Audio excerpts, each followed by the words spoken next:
सावित्री 2 बेटों की माँ थी। उसे इस बात पर बड़ा घमंड था। वो मानती थी कि बेटे घर की शान होते हैं। ये ले सावित्री, मिठाई खा, मेरे यहाँ पोती पैदा हुई है। ये सुनते ही सावित्री मुंह बना के कहती है, अरे तू तो लुट गई, बर्बाद हो गई, तेरे यहाँ लड़की पैदा हो गई। अरे तू ऐसा क्यों कह रही है, मैं तो बहुत खुश हूँ। अरे जब तेरी पोती के पीछे तुझे खर्चे पर खर्चे करने पड़ेंगे ना, तब ये तेरी सारी खुशी गम में बदल जाएगी। पहले लड़की की पढ़ाई लिखाई का खर्चा, फिर उसकी शादी का खर्चा। अरे आजकल की शादियाँ कितनी महंगी हो गई है। गहने बनाओ, लाखों रुपए पानी की तरह बह जाते हैं। लड़कियाँ तो सिर्फ खर्चा करवाने के लिए ही पैदा होती हैं। इस तरह लड़कियों के प्रति अपने विचार व्यक्त करते हुए सावित्री ममता को लंबा चौड़ा भाषण देके चली जाती है। अब तो आप लोग इस कहानी में सावित्री देवी का पात्र अच्छी तरह समझ ही गए होंगे। कुछ समय बाद सावित्री की बड़ी बहू भी एक लड़की को जन्म देती है। फिर क्या था, सावित्री पूरा आसमान सर पर उठा लेती है। हे भगवान, ये तू मुझसे किस जन्म का बदला ले रहा है? अरे मैं तो मंदिर में रोज आकर तुझसे कहती तो थी कि मुझे एक पोता चाहिए, और तूने मुझे पोती दे दी। इतनी मिठाइयाँ और प्रसाद चढ़ाने का क्या फायदा हुआ? तभी सावित्री की बहू निशा कहती है, क्या माँ जी, आप भी इतनी सी बात पर नाराज हो गई हैं? देखिए तो आपकी पोती कितनी सुंदर है, बिल्कुल आप पर गई है। अरे चुप कर, तुझे 9 महीने इतने महंगे महंगे काजू बादाम फल फ्रूट खिलाने का फायदा क्या हुआ? मेरे तो सारे पैसे बर्बाद हो गए। ये सुन सावित्री का बड़ा बेटा अजय कहता है, माँ, तुम सिर्फ नाम के लिए 2020 में रहती हो। असल में तुम्हारा दिमाग सैकड़ों साल पुरानी सोच रखता है। आज के जमाने में लड़का और लड़की में कौन फर्क करता है। मैं तो बहुत खुश हूँ कि भगवान ने मुझे लक्ष्मी के रूप में बेटी दी है। लेकिन सावित्री पर अजय की बातों का कोई असर नहीं होता। नालायक, अपनी पत्नी की जबान बोल रहा है। मेरा बड़ा बेटा तो हाथ से गया। लेकिन सावित्री देवी हार मानने वाली नहीं थी। वो पोते की चाह में अपने छोटे बेटे विजय की शादी करवा देती है। कुछ समय बाद आखिरकार वो दिन आ ही जाता है जब सावित्री की छोटी बहू गर्भवती हो जाती है।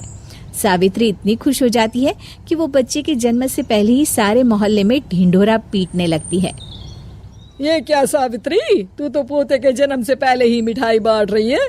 पहले पोता पैदा तो होने दे, और फिर क्या पता अगर पोते की जगह पोती पैदा हो गई तो। ये सुन सावित्री चिढ़ जाती है। अरे अपनी काली जबान मत चला, मेरी मिठाई खा के मेरा ही बुरा सोच रही है। बड़ी आई, ला मेरी मिठाई वापस कर। देख लेना, इस बार मेरे यहाँ पोता पैदा होगा, पोता। लेकिन ठीक इसका उल्टा होता है।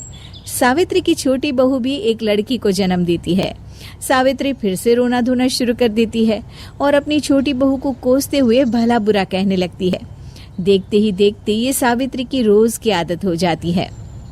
एक दिन उसकी इस आदत से परेशान होकर विजय अपने भाई अजय से कहता है, भैया, माँ खुद एक औरत होकर हमारी बेटियों को पसंद नहीं करती, उल्टा उन्हें रोज कोसती रहती है।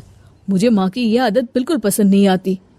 अरे तू ठीक कहता है, मैं भी अब माँ से तंग आ गया हूँ। अच्छा, तो अब तुम दोनों इस तरह पीठ पीछे मेरी बुराई भी करने लग गए? नहीं माँ, हम चाहते हैं कि घर में शांति बनी रहे। हमें हमारी बेटियाँ बहुत प्यारी है। मैं नहीं चाहता कि वह तुम्हारे ताने सुन सुन कर बड़ी हो, और इसीलिए हम दोनों ये घर छोड़कर चले जाएंगे। हाँ माँ, मैं भैया की बात से सहमत हूँ।